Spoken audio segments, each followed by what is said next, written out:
Hi, everybody. Dan Illman, Ashley Mailloux. Nice card at Keeneland on Saturday. We're going to concentrate on the first leg of a 50-cent pick five. That's race number 6. It's the Bowman Mill for 2-year-olds. Let's take a peek at this field. We're going 3/4 of a mile. $200,000 is the purse. Morning line favorite, the one Normandy Hero, one of 3 two-time winners in this field. Got a nice trip last time out and might attempt to work out a similar pace-tracking, ground-saving journey here.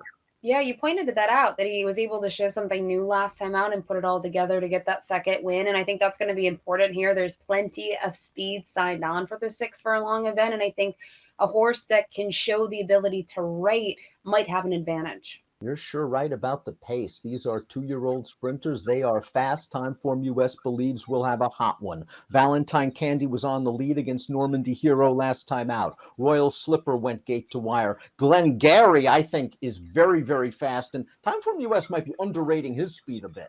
It'll be interesting to see what he can do coming out of those races at Prairie Meadows, but he's been impressive in both of them. Royal Slipper, I think, will be forward in terms of you're looking time for time and trying to make everything apples to apples. Looking at horses at a Keeneland races, yeah, he wasn't necessarily as quick as the others, but man, he caught a flyer pretty early out of the gate, so he's got a ton of natural speed. And there's a couple of others in here, they're not speedsters, but they've wanted to be forward, so it's going to be interesting to see them if they're forced to rate. Nice to see Normandy Hero with a win over course and distance 3 weeks ago, and he got a very good trip. He showed some speed from the inside down towards the rail, and he was able to sit the pocket. He waited patiently. The inside opened up when Valentine Candy just drifted a bit, and then Normandy Hero was very professional.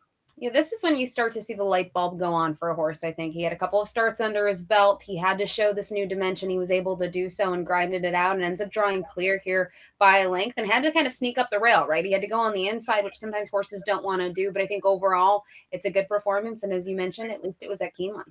Valentine Candy really lost nothing in defeat that race. He gave ground grudgingly at the end, but he also did a lot of dirty work up front, while Normandy Hero got just a little bit of a break entering the turn. The problem is Valentine Candy catches a field with other speeds, and drawing inside, they gotta go.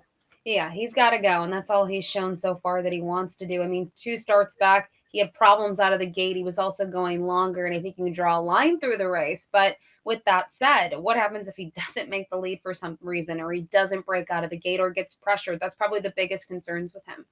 Hey, look, the number 3 Royal Slipper, a Wesley Ward trained first-time starter at Keeneland. What a surprise that Royal Slipper went right to the front in this race. The big surprise was he went off at 3-1. He dominated this group. This is a daughter of Uncle Mo going up against the boys in this spot, but she sure looked good in this race. You stole my thunder. This horse did not go off favored last time out. And that's the same thing that I noticed. Obviously, we know how well Wesley's 2-year-olds do at Keeneland, both any meet there. I mean, they're always ready to roll. And I think this one debuting at the 6 furlong distance, she was very strong. Obviously has some confidence now coming in here against the boys, but how could you not? She still had an 80 buyer speed figure in that race. And throughout, she looked pretty strong to me. It was never really in question. Now, the one thing you'll notice, John Velasquez rode on debut is going for a different horse in this spot.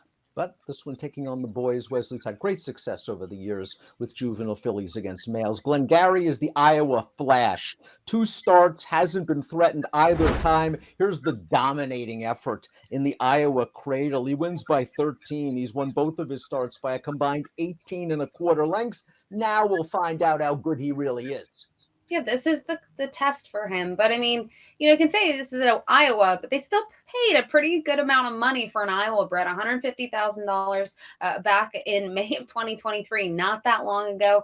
Raced the first debut in the first race, I should say, in late August, was a runaway winner, and then found another gear last time out. But I agree, now he has to face some tougher horses, and then the aspect of the pace scenario. We haven't seen anything new from him because I just think simply he's been faster than everything he's faced so far.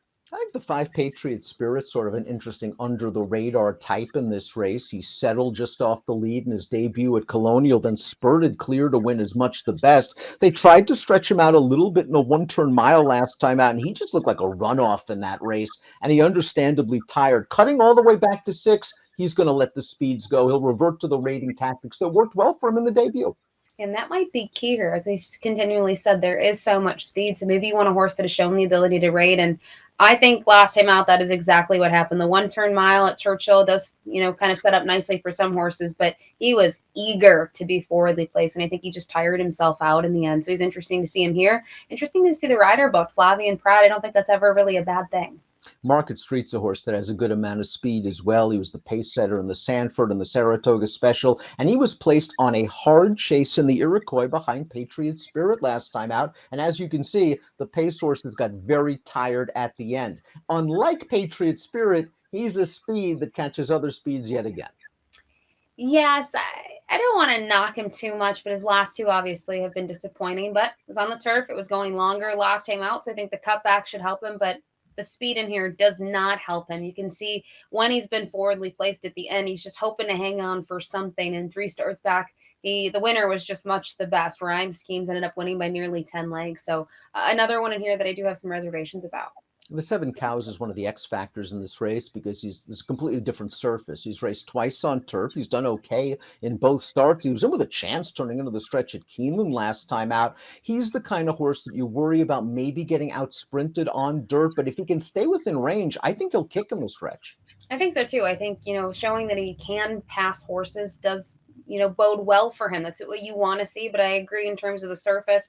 The surface is going to be the big question for him, but he does have some nice workouts. A bullet two back that suggests maybe the surface will be to his liking. The horse John Velasquez does land on is the 8 Maycox Bay, a second out winner at Parks over sloppy going 6.5 furlongs. This was on Pennsylvania Derby Day. Maycox Bay got right up close, and he is solid all the way down to the wire, seeming like a horse that really is improving with each start and every day. He's a beautifully bred son of Godolphin, and he's in the right barn. You mentioned the weekend that this was run on. This was still $101,000 made at special weight at Parks. And I think the other thing that you have to consider is the off track. Not saying that the weather's going to be bad at Keeneland, but for a horse to take to it like that, to me, takes a little bit of talent, especially in that second career start, albeit though he was forwardly placed, really wasn't getting kickback in his face. But to me, he took the big step forward and made a really nice move from the debut.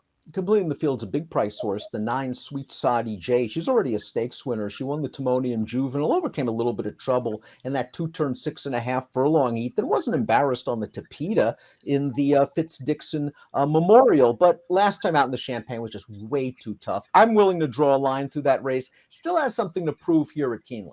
Yeah, and kind of just stopped in the Champagne, was forward, and then just backpedaled right away. And Gavin Ashton, riding stateside for the first time, was on this one for the debut at Colonial, and this horse had to be forward, but was kind of working throughout to get the job done. And I think the next two efforts, they were respectable. Even the race at Timonium going 6.5, that's not a traditional 6.5, as you know, Dan. It's a little bit of a different circuit. So his races have been all right so far. Top picks for the Bowman Mill. First leg of a 50-cent pick 5. You're going with the Iowa-bred Glengarry. Why not? Just looked super in 2 lifetime starts. Gets a pace test, gets a class test. Should be a nice price.